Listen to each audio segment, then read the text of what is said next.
शङ्करांश भूम शङ्करार्यपीठसद्गुरून् शुद्धसत्त्वभासुरान् सुवर्त्मनीतभूसुरान् सर्वभूतसौख्यदान् क्षमाकरान् यतीश्वरान्.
அப்படிங்கிற பாவனையோட உபாசனை பண்ணிட்டு இருந்தாலும் ஐயோ பண்ணட்டும். இது பரமாத்ம பாவத்துக்கு விரோதியான உபாசனா இது. இதனால இருந்து அவன் மோட்சத்தை அடைய முடியும். பரமாத்மாவையும் ஜீவாத்மாவையும் சின்னமாக வைத்துக் கொண்டிருக்கிறவன் அபிரமாத்தியுமே ஒரு பாவனையை பண்றான்னு சொன்னா இந்த அபிரமாத்திங்கிறது தப்பான பாவனை ஆயிடும். ஏன்னா இது பரமா அப்ப இவன் பிரம்மம் இல்லை அப்படிங்கிற காரணத்தானே அவன் தப்பான ஒரு ஞானம் அவனுக்கு சரியான பலத்தை அபீஷ்டமான பலத்தை கொடுக்க முடியாது. எப்போதுமே பிரார்த்தி ஞானமானது சரியான பலத்தை கொடுக்காது அப்படின்னு நியமம். அது பிரார்த்தியானது அது ரெண்டு கிட்ட போய் பார்த்தா அது கிடைக்காது. ஆகையாலே இவன் யதார்த்தமான ஒரு ஞானத்தை அபியாசம் பண்ணலாம். ஆனா என்ன அபியாசம் பண்ணலாமா? நான் வேற பரமாத்மா வேற இப்படின்னு அபியாசம் பண்ணலாம். நீங்க நல்லா பாருங்க, நான் வேற பரமாத்மா வேற நான் வேற பரமாத்மா வேறேன்னு சொல்லிட்டு இருக்கிறவன் எங்கேயாவது பரமாத்மா பாவத்தை அடைய முடியுமோ? இது பரமாத்மா பாவத்துக்கு நேரு விரோதியாக இருக்கு. வைத்தியாக இருந்தாலும் பரமாத்மா பாவத்தை அடையறதுக்கு அனுகூலமாக இருக்கக்கூடிய ஒரு ஞானத்தை அபியாசம் பண்ணினால்தான் முகத்திலிருந்து அவனுக்கு மூச்சு கிடைக்க முடியும்.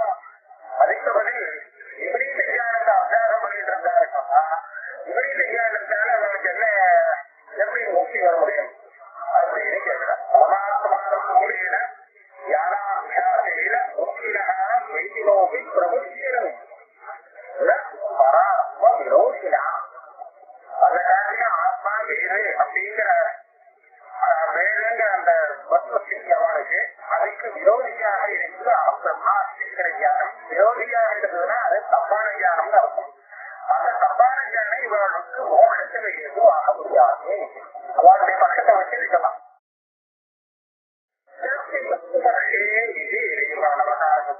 இப்ப நம்ம சொன்னது இவன் வேற பரமாத்மா வேறுன்னு வச்சுட்டு பார்த்தா அப்போ இந்த மாதிரி ஆபத்து. சரி, ஜீவாத்மாவும் பரமாத்மாவும் அப்படின்னு சித்தாந்தி சொல்றதையும் வச்சிருந்து ஞானகரம சமஸ்யத்தை சொல்றேன். இப்ப நமக்கு கஷ்டம் இல்லை. நீங்க முன்னாடி சில தோட்டம் வராது. ஏன்னா ஜீவனும் பரமாத்மாவும் வேறாக இருந்தால் அப்போ ஜீவாத்மா பரமாத்மாவாக எத்தாலுமே ஆக முடியாது. மோட்சம் வந்தாலும் ஜீவன் ஜீவனாத்மா இருக்கணும், பரமாத்மா ஆக முடியாது. முன்னாடி சொன்னது கரெக்ட். அதே மாதிரி ஜீவாத்மாவும் பரமாத்மாவும் வேறாக இருந்தால் அவன் அமுத்திரமா அப்படின்னு தியானம் பண்றதே முதல் தப்பு. அப்படி பண்ணக்கூடாது. அப்படி பண்ணினா அதுல இந்த மோட்சம் முறை சொன்னது அது வேற தப்பு அப்படின்னு சொன்னான். இப்போ என்ன சொல்றா? அப்படி இல்லை, ஜீவாத்மாவும் பரமாத்மாவும் ஒண்ணுதான் நான் வச்சுக்கிறேன். இப்ப அகம்பிரம்மா அப்படின்னு ஞானப்படியா இது பரமாத்மாவுக்கு அனுகூலமான ஞானம் தான். வேற வேண்டிக்கிறானோ பரமாத்மா வந்து அதுக்கு யோக்கியமான ஞானம் இது, அனுகூலமானது விரோதி இல்லை. அது மாத்திரம் இல்லை, இவன் வந்து தனியா இருந்து வேறாக இருந்து பரமாத்மாவா ஆயிடம் நோக்கா இருக்கிறேன்னு நான் சொல்லல. பரமாத்மாவே தான் இவன், நிஜமே பரமாத்மா தான். ஆனா இவனுக்கு தெரியல அப்படிங்கிறதுனால இவன் சின்னவனை அழிக்கின்றான். அப்ப ஞானம் வந்து இவனுடைய தப்பான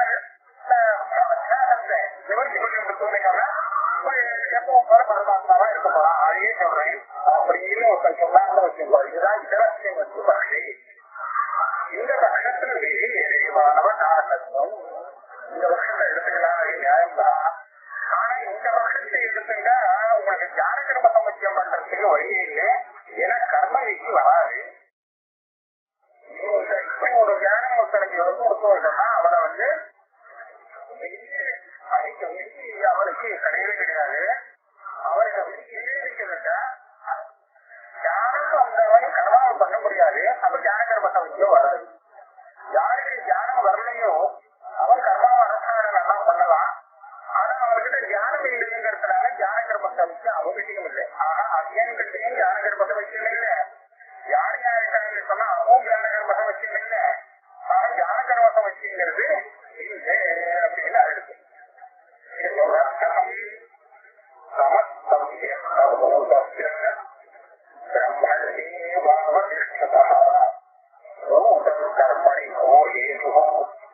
சர்வ அனன்யஸ்வதர்கினா சமஸ்தம் என்ன ஒண்ணு பிரம்மஸ்வரூபமானது ஆத்மஸ்வரூபம் கூட வேண்டாம். ஆத்மஸ்வரூபம் எல்லாமாகவும் இருக்கு, சமஸ்தமாகவும் இருக்கு, அந்த எல்லாத்துல ஒவ்வொன்றாகவும் கூட இருக்கு, விஜயமாகவும் எத்தமாகவும் இருக்கு. வெற்றி சமர்த்தி ரெண்டும் அதுதான் அப்படின்னு எங்க இருக்கும். அந்த ஆத்மஸ்வரூபத்தை பிடித்துக் கொண்ட பிரம்மதீப அவன் இருக்கிறதா, இவனே அந்த ஆத்மஸ்வரூபமாக இருக்கிறவன் பிரம்மஸ்வரூபத்திலேயே ரூபத்தில் இருக்கானே தவிர ஆசை இல்லாமல் பற்றியதை பிரம்மதீப அவன் இருக்க பிரம்மனிஷ்டனாக இருக்கிறவனுக்கு மூத கர்மணி போதேதும் கர்மானுஷ்டானம் பண்ணி தியான கர்ம சமச்சேத பண்ணணும் அப்படின்னு சொல்லணும்னா கர்மானுஷ்டானம் பண்றதுக்கு என்ன காரணம் உங்ககிட்ட இருக்கு? ஒரு காரணமும் இல்லை.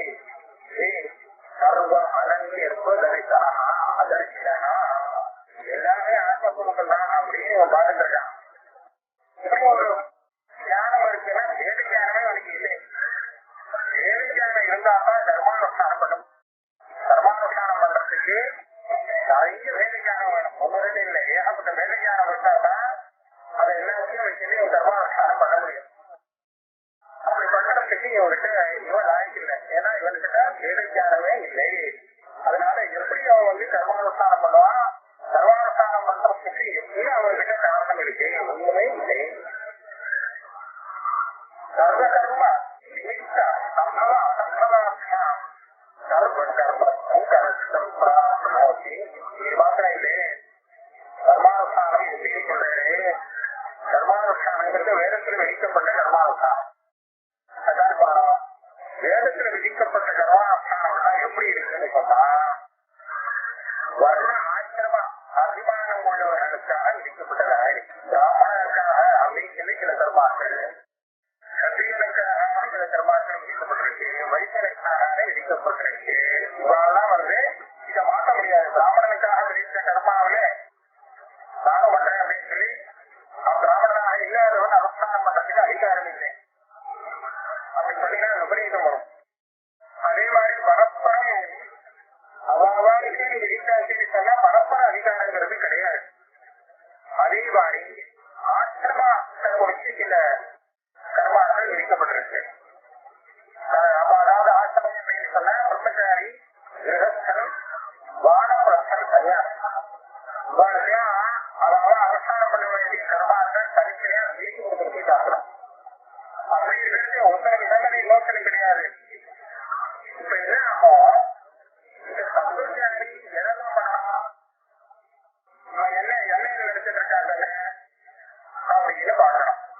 முன்னாடி பார்த்தா சர்வ அனல் என்று தரிக்கிறா விலவனா எல்லாம் தான் அப்படியே பாக்கலாம்.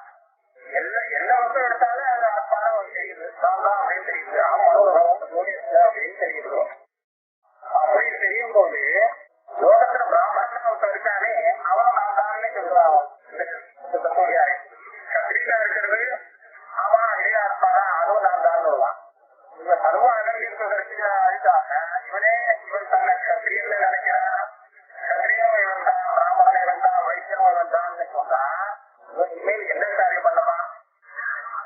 என்ன காரியம் பண்றது? பிராமணனுக்கு விதிக்கப்பட்ட கர்மாவை பண்றதா, கத்திரிக்கு விதிக்கப்பட்ட கர்மா பண்றதா, வைத்தியம் பண்றதா, எல்லாருக்கும் பண்றதா, எப்படி பண்றது? அதே மாதிரி பிரம்மச்சாரி, கிரகஸ்தன், வானப்பிரஸ்தன், சன்னியாசி இவங்க யாரு அப்படின்னு கேட்டா பிரம்மச்சாரியம் நான் தான், கிரகஸ்தன் நான் தான் அப்படின்னு கேட்டாங்க. அப்படி ஒரு அனங்கிருக்கான வந்துடும் அப்படின்னு சொல்லிட்டேன். அப்படி இவன் என்ன கர்மா பண்றது? எல்லாத்தையும் பண்ண ஆரம்பிச்சாங்க வச்சுக்கோம். பிரம்மச்சாரியோட பண்றான், கிரகஸ்தரோட பண்றான் அப்படின்னு ஆரம்பிச்சாங்க. என்ன ஆகும்? சாக்கடை என்ன ஏதோ விவாதம் பண்ணி ஒவ்வொருத்தருக்கும் கர்மா வச்சுட்டு நீ பண்ணி இதை நீ பண்ண இந்த பாவம் எல்லாத்தையும் எடுத்து கொண்டு பண்றேன் அப்படின்னு சொன்னா அப்ப வந்து சாக்கடையும் வந்திக்கணும். இவன் எதிர்க்கும் ஆயிடுச்சு. அது மாத்திரம் இல்லை, கர்மாவும் பண்றதுக்கு வேண்டிய ஏதும் அபிப்பிராயப்படா அக்ஷத்திரியா அப்படிங்கிற ஒரு பிராமணத்துவ கத்திரியவாதி ஜாஸ்தியமானவோ பிரம்மச்சாரி கிரகஸ்தா அப்படின்னு ஆசிரமாபிமானவோ இவரிடத்துல இருந்தா தாண்டி அந்த ஆசிரம ஜாதி சன்மானம் உள்ளவனுக்கு விதிக்கப்பட்ட கர்மாவுக்கு இவன் அதிகாரியாகும். அப்ப இந்த இதுகள்னா இவனை குறித்து எந்த கர்மா விதிக்கிறது தேடி தேடி பார்த்தாலும் மீதிக்கு ஒரு கர்மாவை விதிக்கவே இல்லையே. அதனால கர்மங்களுக்கு அசம்பவா. ஒரு சமயம் இவன் வந்து தன்னை பிராமணன் கத்திரியன் அப்படின்னு நினைச்சிருந்தாங்கன்னா சர்வ அரண்யத்துல இருக்கிறதுனாலே எல்லாமே நானும் தான். அப்போ நானும் பிராமணன் தான் கத்திரியனுக்கா வயசாக சொல்லுதா. அப்ப இவன் அவங்க அரசாங்கம் பண்ண முடியாது. ஏன்னா இப்ப பிராமணனா இருக்கிறவனுக்கு மாத்திரம்தான் பிராமணன் பிடித்த கர்மாவதான் அனுஷ்டானம்.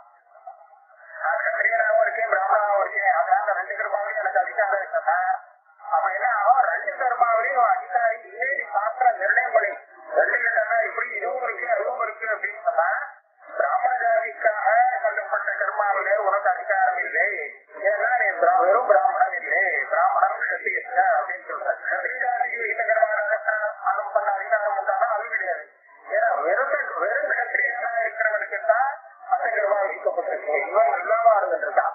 ஆக இப்படி பார்க்கறீங்க அவனுக்கு கர்ம அசம்பவம் சொல்ற. அடுத்த இதுல சம்பவ அசம்பவாபியாம் எல்லா கர்மாவையும் அனுஷ்டானம் பண்றதுக்கு தேவையான நிமித்தம் இருந்தாலும் அவனால் சொல்ல முடியாது, இல்லைனாலும் பண்ண முடியாது. கர்ம கர்மா சாங்கரியம் எல்லாம் தனித்தனியா விசாரம் பண்ணிட்டு இருக்கு. இவனை போய் கர்மானுஷ்டானம் பண்றதுக்கு அதிகாரியாக இருக்குன்னா சாங்கரியம் தான் வந்து சேரும்.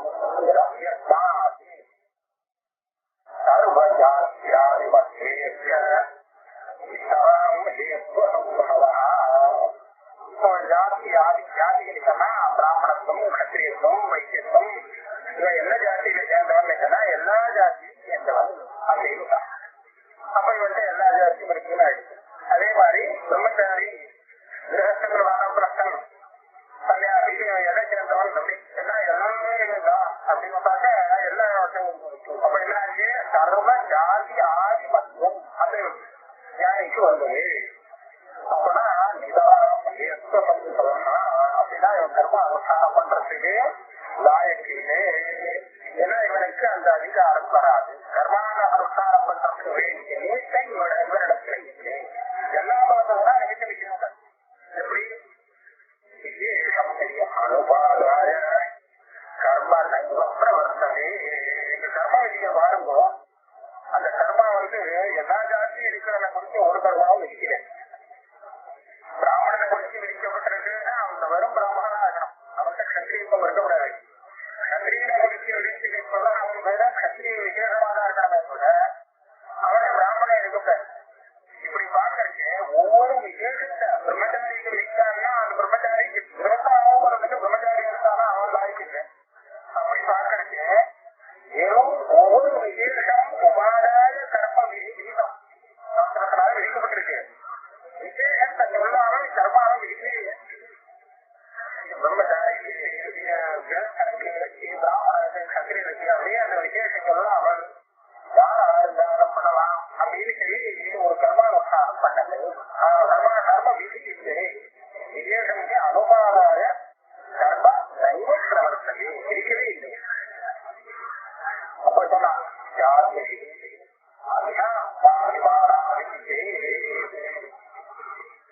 இப்ப அவங்க ஒரு பக்தியும் ஒரு கேள்வி கேட்கிறான்.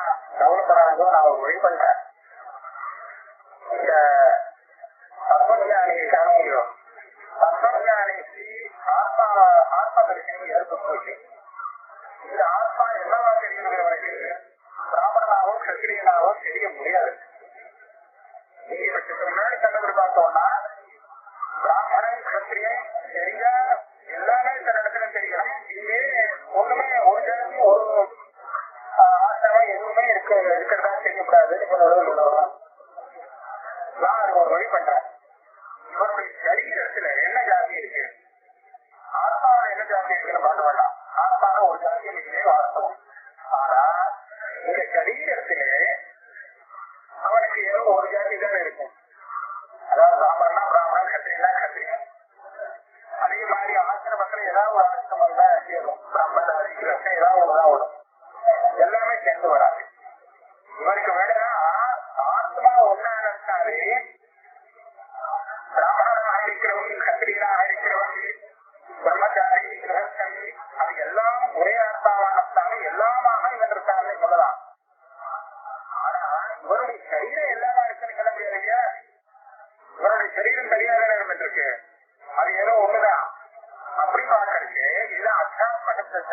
இங்க சரீர இந்திரிய சங்காரத்து.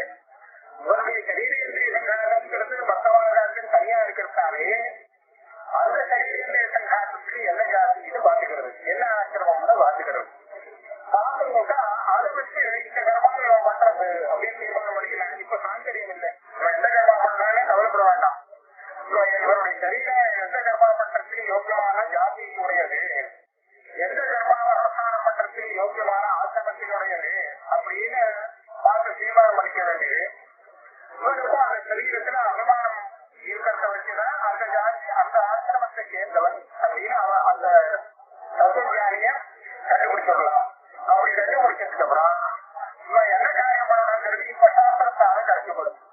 இப்போ ஏற்கனவே சொன்ன மாதிரி சாங்கரியம் இல்லை, இவனுக்கு தனி சாஸ்திரம் கிடைக்கப்படும் அப்படின்னு சொல்றான். யாரு அத்தியாத்மாபிமானா சரீரத்திலே சங்காரத்திலே ஒரு அபிமானம் அத்தியாசம் வரத்தினாலே இவனுக்கு ஒரு நியதமான ஜாதி, இவனுக்கு ஒரு நியதமான ஆசிரமம் கிடைக்கப்படும். அப்போ அந்த ஆசிரமம் அந்த ஜாதிக்கு விதிக்கப்பட்ட கர்மாவில அவன் அதிகாரி ஆயிடும், அவனுக்கு விதி கிடைக்கப்படுமே அப்படின்னா சொல்ற தெய்வம் அப்படியே இல்லை. அபிமானோபி விதிதோஷி அதை என்ன சொல்ற வித்வானோ ஆத்மஜானிகளோ அதனால இவருக்கு இப்பேற்பட்ட ஒரு மனது வராது. அத்தியாத்ம அபிமானம் அப்படிங்கிறது என்ன? தன்னுடைய தேகேந்திரிய சங்காரத்திலே ஆத்மமா அப்படிங்கிற அத்தியானம். இந்த அத்தியானத்தின் விரோதியான தியானம் தான் ஆத்ம தியானமே. இந்த ஆத்ம தியானம் வந்தாச்சுன்னு சொன்னா இவனுக்கு இந்த பழைய சாந்தி இருக்க முடியாது. ஏன்னா இந்த ஆத்ம தியானம் அந்த அத்தியானத்துக்கு விரோதி, அதை நிவர்த்தி பண்ணக்கூடியது. எப்படி அந்த அத்தியானம் பற்றி என்ன ஒரு அத்தியானம் வேணுமோ ஆத்மவனுக்கு அத்தியானம் வேணுமே, அந்த ஆத்ம அத்தியானத்தை நிவர்த்தி பண்ணக்கூடியதாக இந்த தியானம் இருக்கிறதுனாலே அவனுக்கு அந்த சரீரேந்திரிய சங்காரத்துல அபிமானம் வரத்துக்கு வழி இல்லை.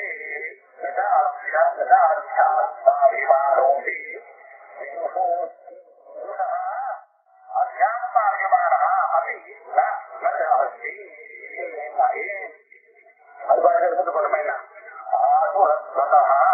அந்த அபிமானம் இருக்கு, சரீரேந்திரிய சங்காரத்துல அபிமானம் இது ஆசுர சம்பத்துல கேள்வித்தான். அதாவது அஞ்ஞானிகளுடைய சம்பத்து, அஞ்ஞானிகளுக்கு தான் அந்த மாதிரி ஒரு அபிமானம் இருக்கும், ஞானிக்கு இது வராது. ஏன் ஞானிக்கு வரதுக்கு மட்டுமே அந்த ஆசுர சம்பத்து சொன்னா பிரம்ம தரிசனம். அப்போ அவனோட ஞானத்துக்கு ரொம்ப பழமையாயிடுச்சு, நிஷ்கலம்னு சொல்ல முடியாது. ஞானம் வந்தாலும் அந்த ஆசுர சம்பத்தி இவனை உடனே கூடவே இருந்துருக்கு அப்படின்னு சொன்னாக்க அப்ப ஞானம் வந்து என்ன பிரயோஜனம்? அதனாலே அசுரசம்பத்துன்னு சொல்லக்கூடிய அந்த தேகேந்திரியாபிமானம்ங்கிறது ஆத்ம ஞானம் வந்ததுக்கு பிறகும் கூடவே இருந்ததுன்னு சொன்னால் அப்போ என்ன ஆகும்? நிஷ்கலம் பிரம்ம தரிசனம், ஒன்றும் பிரயோஜனம் இல்லை ஆத்ம ஞானம் அப்படின்னு ஆயிடும். அதான் சொல்ல இவரோட சொன்னப்பட என்ன ஆச்சு? அஜான காரியமானது கர்மா இருக்கு. கர்மாங்கிறது அஜானத்தினாலே வரக்கூடியது, அஜானத்தை ஆசிரியத்திற்கு வரக்கூடியது. அதான் அஜானத்தாலே வேத ஜானம் வரும், ஆத்மா வந்து அந்த ஆசிரம அபிமானங்களை உள்ளவனாக வச்சுக்கணும். இதெல்லாம் அஜானத்தால பண்ணிக்கணும். இந்த அஜானத்தால வந்தால்தான் கர்மானுஷ்டானம் பண்ண முடியும் அப்படின்னு இருக்கு. அதனால என்னாச்சு? கர்ம அஜான காரியம் அப்படின்னு சொல்லணும். அஜான காரியம் சொன்னா அஜானம் இல்லாதவனுக்கு அந்த கர்மாவில பரிகாரம் இல்லைன்னு கிடைக்கும். அதனால என்ன சொல்ற? அஜான காரியம் சமகாலம் ஞான கர்மமும் சங்கதி.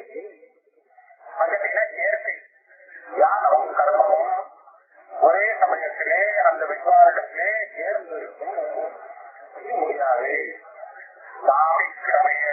ஞான கர்மனோ சங்கதி ஒன்றும் இல்லமா, முன்னாடி ஞானம் அப்புறம் கர்மா, முன்னாடி கர்மா அப்புறம் ஞானம், ஒன்றும் இல்லமா அதே ஆரம்பிச்ச ரத்தம் வந்து எழுதிக்கிட்டோம் என்ன கேட்டான். அதுவும் முடியாது.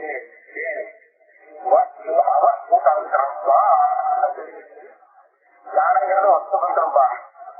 கர்மாங்கிறது புருஷதந்திரம், அது அவஸ்துதந்திரம்னு சொல்றான். புருஷதந்திரம் இவன் நினைச்சா பண்ணலாம், ஆசைப்பட்டா பண்ணலாம், ஏன் பேசாம இருக்கலாம்.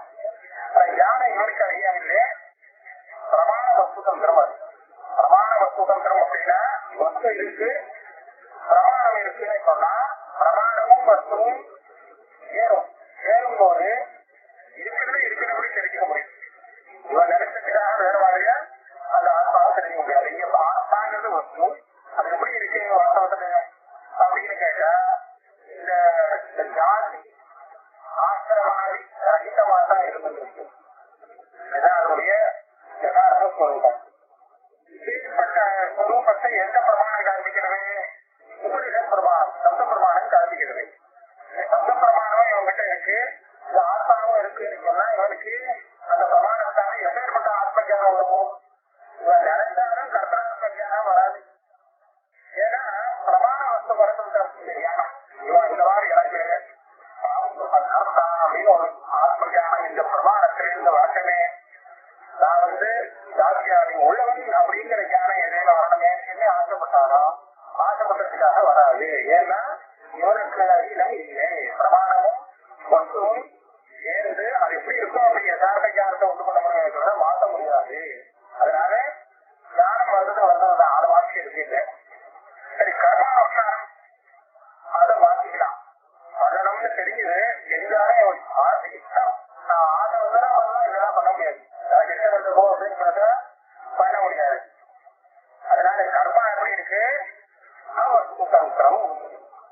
வஸ்துதந்திரம் ஒண்ணு, அவஸ்துதந்திரம் ஒண்ணு. அதனால இது ரெண்டு யாரா அப்படிங்கிறாரா என்ன அப்படின்னு கேட்டா, இந்த ஞானம் இருக்கு, இந்த கர்மாவரத்துக்கு வேண்டிய ஆசையை நிறுத்தி விடுறது. அது அவஸ்துதந்திரம். அவஸ்துதந்திரம்னு சொன்னா என்னென்ன கர்மா பண்ணணும் தெரியும், ஆனா இஷ்டமே இல்லை, பண்றது இஷ்டம் இல்லை. அதனால எத்தனை பேர் கர்மானுஷ்டானத்தை விட்டுறாங்க இல்லையோ, பண்றது இஷ்டம் இல்லை அப்படின்னா அதனால அது புருஷதந்திரம்னு தெரியுது. அப்ப இந்த ஞானி என்ன பண்ணுவான்?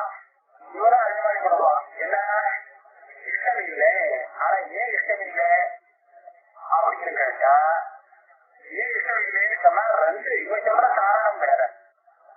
இந்த கர்மாவால எதை அடையணுமோ அப்பேற்பட்ட ஒரு பலத்தை அடையணுங்கிற ஆசை இல்லை. பலத்துல இல்லை, தான் கர்த்தா அப்படிங்கிற ஞானம் இல்லை.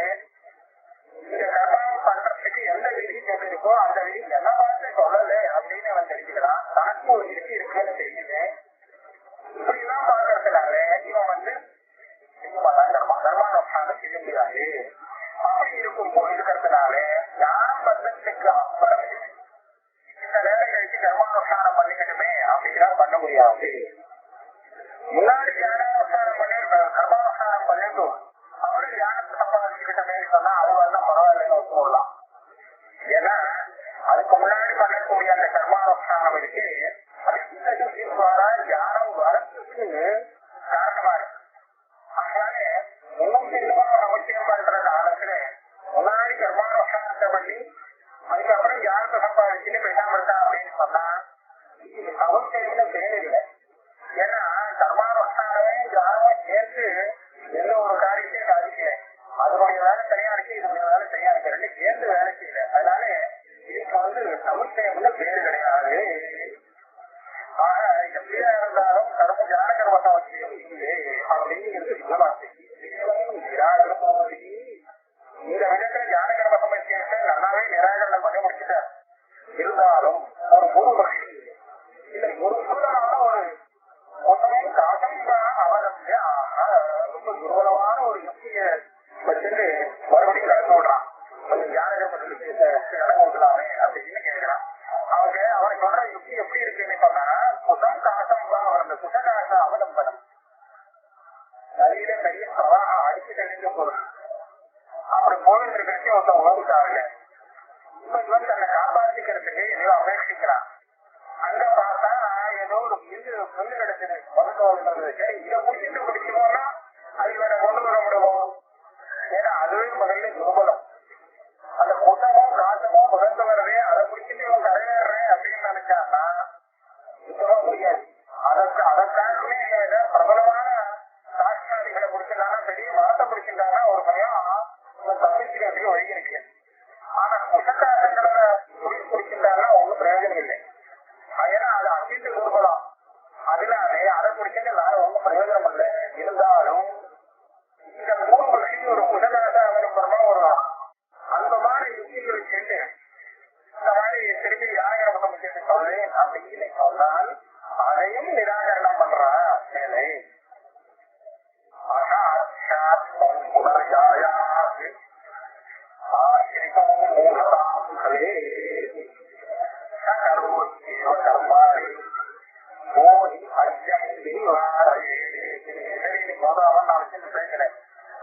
யானை கூட யானையா இருந்துட்டு நேரத்துக்கு அத்தியாத்மம் புனர்ஜாயா, இந்த அத்தியாத்மாபிமானத்தை அடைகிறான். ஒரு மணி நேர காலத்துக்கு நான் இப்போ மனுஷனா இருக்க போறேன், பிராமணா இருக்க போறேன் அப்படின்னு சொல்லி அந்த சரீரத்திலே அவன் அபிமானத்தை ஏற்படுத்தி விடுறான். அதாவது அவனுக்கு ஞானம் வாழ்க்கை போய் மறுபடியும் பழைய நிலைக்கு வந்து விடுறான் அப்படின்னு சொன்னா நம்ம என்ன ஆகும்? மூணாம் ஆசிரியரா சொல்லி அப்படியே விளக்கிட்டு மௌனத்தை மறுபடியும் தனக்கு ஏற்கின்ற மாதிரி ஆயிடுச்சு. ஆகியனா அஜித்தம் மௌனம் அப்படிங்கிறதுமே அஜானியுடைய தன்மை. இப்ப வேணா ஒரு நேரத்துக்கு அஜானி ஆயிட்டான். அஜானி ஆனாலுமே அவன் கர்மாவசானம் பண்றான். இப்படியாக ஜாகிரபத்தை முக்கியம் பண்ணது இவன் கேட்கிறான். அவன் என்ன சொல்றான்? இப்ப அஜானி ஆயிட்டான சர்க்காருக்கு அப்பனா அவன் தாராளமா கர்மாவசானம் பண்ணலாம். அவனை கர்மாவசானம் பண்ணாலே யாருமே தடுக்கலே. ஏன்னா அஜானிதான் அவன் எல்லாரும் அஜானக்காரிகள் எல்லாம் அஜானக்காரிகள் வந்தவனை பார்த்துதான் கர்மாவசானமே விதிக்கப்பட்டிருக்கு. ஆகையால இப்போ அவன் தியானின்னு சொல்லக்கூடாது. தியானியானவன் இந்த மாதிரி ஒரு நிலைமைக்கு வந்துட்டான்னு சொன்னா அவனுடைய தியானிக்கும் காணாம போச்சு. அவனே அஜானியான். அப்ப அவன் கர்மாவசானம் பண்றதை பத்தி நமக்கு கவலையே இல்லை. தாராளம் பண்ணிட்டா அவனை யாரும் தடுக்கலே அப்படிங்கிற கர்மாடி அவனை தடுக்க முடியாது. கடமப்பி கர்மங்கள். அதனால அது மாத்திரம் இல்லை. தேகப்பிரதான சட்டம் எனக்கும் கர்மானே அசேஷதா. அவனால கர்மா பண்ணாம இருக்க முடியாது. ஒரு முறை கூட பேசாம இருக்க முடியாது. அதனால இவன் தேகேந்திரியத்தோட கேட்டிருக்கான் அப்படின்னு சொன்னா அப்புறம் அவன் தாராளமா கர்மாவசானம் பண்ணலாம். அவன் யாரும் தடுக்கலை. கரோசேவ கர்மானி மோசம் தான அஜானிய போய் கர்மாவசானம் பண்ணாரே இது தடுக்கிறார். அது மாத்திரம் இல்லை.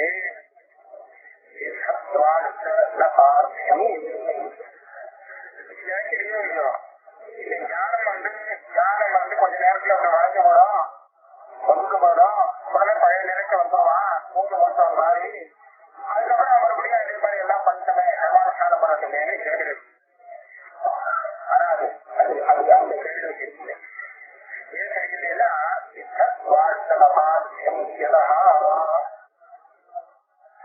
இவனுக்கு கர்மா சம்பவங்கிறது ஒரு தடவை சித்தமாயிடுச்சு. ஞானம் கர்மாவுக்கு உண்டான அதிகாரத்தை அவனால சம்பாதிக்க முடியாது.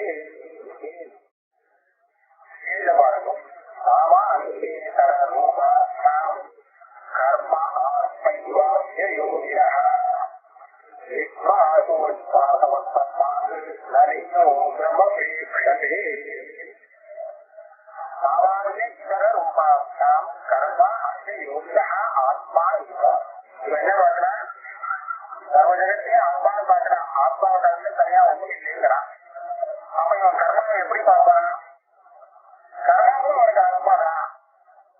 கர்மாவோட தனியா இருக்கு. அது மாத்திரம் தனியா பார்ப்பனா பாக்கி எல்லாத்தையும் ஆத்மான பார்த்துட்டு கர்மா மாத்திரம் தனியா இருக்கு அப்படின்னு எப்படி பார்க்க முடியும்னாலே அதனால கர்மா அனுபவிப்பதற்காக இருக்கான்னா சாமானிய கர்மா சாமானிய ரூபேண விசேஷ ரூபேண எப்படி சொன்னாலும் சரி அந்த சகல கர்மாவையும் தன்னை காட்டிலும் வேறாக பார்க்க முடியாது. அப்போ யோகி சொன்னா இங்க ஞானின்னு இருக்கும். அந்த ஞானிக்கு சர்வ கர்மாவும் ஆத்மபூதமாக எடுக்கும். ஆத்மபூதமாக எடுத்துன்னு சொன்னா அவன் ஒன்றுமே பண்ண முடியாது. ஏன் அப்படின்னு நினைக்கிறீங்களா? இன்னும் பண்ண முடியாது. ஆனா இவனுடைய சரீரலாம் அப்படிங்கிறது ஏதாவது வேலை பண்ணும். அந்த வேலையை பண்றதுக்கு ஒரு நிதி தேவையில்லை. அதுக்கு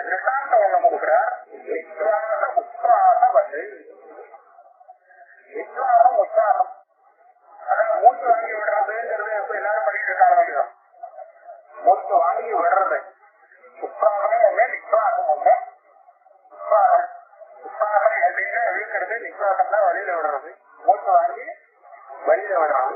இந்த மூச்சு வாங்கி விடுறதுக்கு இந்த கர்மாவை பண்றதுக்கு ஏதாவது விதி வந்திருக்கோ, அந்த விதிப்படிதான் இந்த மூச்சு வாங்க விடுறதுங்கிறது கர்மானுஷ்டானம் பண்றான். அந்த விதி இல்லாட்டா இவன் இந்த காரியம் பண்றதை நிறுத்திடுவான் அப்படின்னு உண்டோம். மூச்சு வாங்கி விடுறத விஸ்வாசத்தை அனுஷ்டானம் பண்றதுக்கு ஒரு விதியும் காரணம் இல்லை. அது பதந்திரமா அவன் பாட்டு அது பாட்டுக்கு நடந்துருக்கு. இப்படி விஸ்வாசம் நடக்கிறதுங்கிறது இல்லை.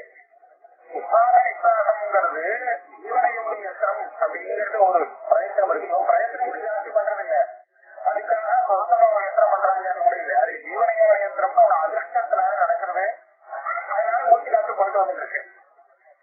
வேறு இவன் தான் பண்றான் அப்படின்னா மூச்சு காத்து வாங்கி விடுறான் அப்படிங்கிறது. ஆனா அதுக்கு உள்ள வேண்டியது ஜீவாட்சம் இருந்தா தான் மூச்சு வாங்கி விடுவான் அப்படிங்கிற. அப்படி இருக்கும்போது இவன் செய்யக்கூடிய கர்மா எது இருக்கும், அதாவது யானை யாருடைய சரீரம் இந்திரியங்கள் எந்த கர்மானுஷ்டானத்தை பண்ணுமோ தானே பண்ணும் பழக்கப்பட்ட கர்மானுஷ்டானத்தை அதுக்கு விதி தேவையில்லை. அதுதான் அவர் என்ன நினைக்கிறாருன்னா, இந்த ஞானம் வரத்துக்கு முன்னாடி கல்யாணம் பண்ணிட்டு இருந்தான்னு வச்சுக்கோம். கல்யாணம் பண்ணிட்டு இருந்தான், ஏதோ ஜபம் பண்ணிட்டு இருந்தான். இந்த கல்யாணம் ஜபம் இதெல்லாம் வித்தியாசம் பண்ணிட்டு இருந்தான். ஏன்னா பல நேரம் சம்பவம் எனக்கு விதிக்கப்பட்ட கர்மா, எனக்கு கருத்து இருக்க நான் உடம்புனாரு அப்படின்னு நம்பியோட அவசானம் பண்ணிட்டு இருப்பான். இப்ப என்ன ஆயிடுச்சு, ஞானம் வந்ததுக்கு அப்புறம் இன்னும் வேற ஆயிடுச்சு. ஆத்மா வேற வேற ஆனவனே எனக்கு கருத்துப்பாதைகள்லாம் ஞாபகப்படுத்தும். அதனால இவனுக்கு குறிச்சு இங்க பண்ண அதை பண்ண இவனுக்கு ஒன்றும் விதிக்கல. சாஸ்திரம் எதையும் பண்ண சொல்லி விதிக்கல. ஆனா இவனுடைய சரீரேந்திரிய சங்காதான் வேலை பண்ணிட்டு இருக்கு. அதாவது நிச்சயம் அந்த நேரத்துல கரெக்டா கல்யாணம் பண்றது, சாப்பிடுறது, இருக்கிறது, ஸ்நானம் பண்றது, அந்த மாதிரி பாக்கி எல்லா வேலையும் செஞ்சுட்டு இருக்கு. செஞ்சுட்டு இருக்குன்னா இப்ப என்ன, ஞானம் வரதுக்கு முன்னாடி செஞ்சுட்டு இருந்தது அதே பழக்கத்துல இப்ப ஓடுறது. ஆனா ஞானம் வரதுக்கு முன்னாடி பண்ணிடுறதுக்கும் இப்ப பண்றதுக்கு என்ன வித்தியாசம்னு கேட்டா, முன்னாடி பண்ணிட்டு இருந்தது விதிப்படி சாஸ்திரத்தை அனுசந்தானம் பண்ணி பண்ணிட்டுதான். எனக்கு இந்த மாதிரி பழக்கத்தில் இருக்கு, இதான் சாஸ்திரம் அப்படின்னு அப்படி சாஸ்திரத்தினால செஞ்சுட்டு இருந்தான். இப்ப என்ன ஆச்சுன்னா பழக்கத்துல ஓடுறது, சாஸ்திரம் கேள்வி பண்ணல.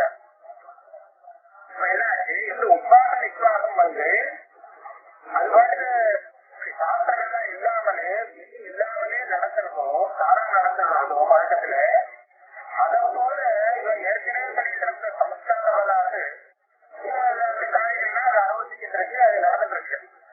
ஆக அதே காரியத்தை பண்ணிட்டு இருக்கிறதாக மற்றவர்களுக்கு தெரிஞ்சாலும் இவன் முக்தன் பண்ணக்கூடிய அந்த காரியங்கள்லாம் அந்த விதிப்பிரேரிதமாக இருந்துட்டு அவன் பண்ணினதாக ஆகாது. அதுக்காக கிருஷ்ணாங்க கொடுக்குறாங்க. உற்சாகத்தை விஸ்வாசம் வச்சு அது பழக்க வருஷத்துல பழக்க வருஷம்னா ஏற்கனவே எப்படி பழக்கம் இருக்கும் அதுக்கு தகுந்தா போல அது பண்ணிட்டு இருக்கிறாங்க. குணாகுணேஷு வர்த்தம் குணாகுணேஷு வர்த்தம் சேர்க்கலாம். பிரகிருதி மாயை, மாயுடைய குணங்கள் அந்த விகாரம் தான் இது. அது சரீர சாதம், அது தம்மாலே தாய பார்க்கிறது அப்படின்னு சொல்லி நான் ஒன்றும் பண்ணல அப்படின்னு அவரு தனக்கு கருத்துக்கு அந்த அவன் ஏற்றுக்க மாட்டான், அந்த சங்கத்தை ஏற்படுத்திக்க மாட்டான். அதாவது சாமானிய ஈஸ்வரூபார்த்தா கர்ம ஆத்மங்க அவசிய யோகின விஸ்வாச உற்சாகவத் தப்பா தப்பான. அதனாலே எப்படி விஸ்வாசமானது வெளியே அவைகளித்தாலோ அதை போல இவன் பண்ணக்கூடிய ஞானம் வந்ததுக்கப்புறம் இவனுடைய சரீரேந்திரிய சங்காதம் பண்ணக்கூடிய கர்மாவுக்கு உரமா வேறுகிறது, ஒரு அவைகள் கிடையாது. அதனால என்ன இதுதான் சித்தம், இது சாத்தியம் இல்லை. அதாவது இவங்க பண்ணிட்டு இருக்கக்கூடிய கர்மானுஷ்டானம் பண்றது சாஸ்திரத்தினாலே இவனுக்கு அதிகாரங்கள்லாம் சித்தம் வச்சிருக்கு. சாதாரண மற்ற இடத்துல எப்படின்னா நல்லா பரிசு பண்ணி பார்க்கலாம், இவன் இந்த கர்மானுஷ்டானம் பண்றதுக்கும் அதிகாரங்கள்லாம் இருக்கு. என்னென்ன அதிகாரம் அப்படின்னு சொன்னா ஆட்சி, சமர்த்தா, வித்வான், அதே சமயத்துல சாஸ்திரேன அபரிமிதம். இதெல்லாம் இருந்தால்தான் சாஸ்திர விஷய கர்மாவுக்கு அதிகாரம். முதல்ல அனுஷ்டானம் பண்றதுக்கு அவனுக்கு சாமர்த்தியம் இருக்கணும். சாஸ்திரம் வந்து அவனுக்கு வந்து நிவேதம் பண்ணி இருக்க கூடாது. உனக்கு கிடையாது சாமர்த்தியம் இருந்தாங்க பண்ணக்கூடாது. பண்ண தெரியணும் முதல்ல என்ன அனுசாரம் பண்ணாங்கிறது. அதான் வித்வான்னு சொல்றது. அப்ப இது எல்லாமே இருந்தா தான் ஒருத்தன் சாஸ்திரத்தினாலே சாஸ்திரப்படி இருக்க நான் இருந்துட்டு கர்மானுஷ்டானம் பண்ண முடியும். ஆனா இது இவன் எப்படி இவர்கிட்ட இதெல்லாம் ஒண்ணும் இல்லை. வழக்கை எப்படி ஏற்படுறமோ அந்த சமஸ்காரத்துல உற்சாக என்ற அவஸ்தாரையும் ஒரு நோய் இருக்கு. ஆகையாவே அவன் பண்ணக்கூடிய இந்த கர்மாவை கர்மாவை எடுத்துங்க, இதோடு அவருடைய தியானத்தை சமுச்சயப்படுத்திங்க, அந்த ஞான கர்ம சமுச்சயம் பண்ணியாச்சு அப்படின்னு நீங்க நினைக்க வேண்டாம். இது ஞான கர்ம சமுச்சயம் ஆகாது நியோகம் அப்படின்றது அசுமறையில் இப்படியெல்லாம் விசாரிக்கவே முதல்ல விசாரம் பண்ணும்போது பிரம்மம் வேற நான் வேற அப்படின்னு வைத்த மதத்தை வச்சுட்டு அதுவும் ஜாதக சமச்சியம் வராது அப்படின்னு சொன்னார். அதுக்கப்புறம் அத்வைத மத வாக்கியத்தையும் கொஞ்சம் சொல்லுது. அத்வைத மதம்னா எப்பவுமே ஜீவம் பிரம்மம் சுவாபாவிகமா ஒண்ணுதான், ஒரு காரணத்தால வேறாக தெரிகிறது அஜானத்தினாலே. அந்த நிலையில கர்மானுஷ்டானம் பண்றான் அப்படின்னு வச்சுட்டு பேசினது. இதில் வரப்போறது என்னன்னா வேதாபேத மதம். ரெண்டும் இருக்கு, வேதமும் இருக்கு அவேதமும் இருக்கு. அதாவது பிரம்மத்துவம் ஜீவத்துவம் வெறும் வேதம்ங்கிறது கிடையாது, வெறும் அவேதங்கிறது கிடையாது, ரெண்டும் கலந்துருக்கு அப்படின்னு சொல்லக்கூடிய வேதாபேதவாதத்தை வச்சுட்டாலும் ஞான கர்ம சமுச்சயம் வராது.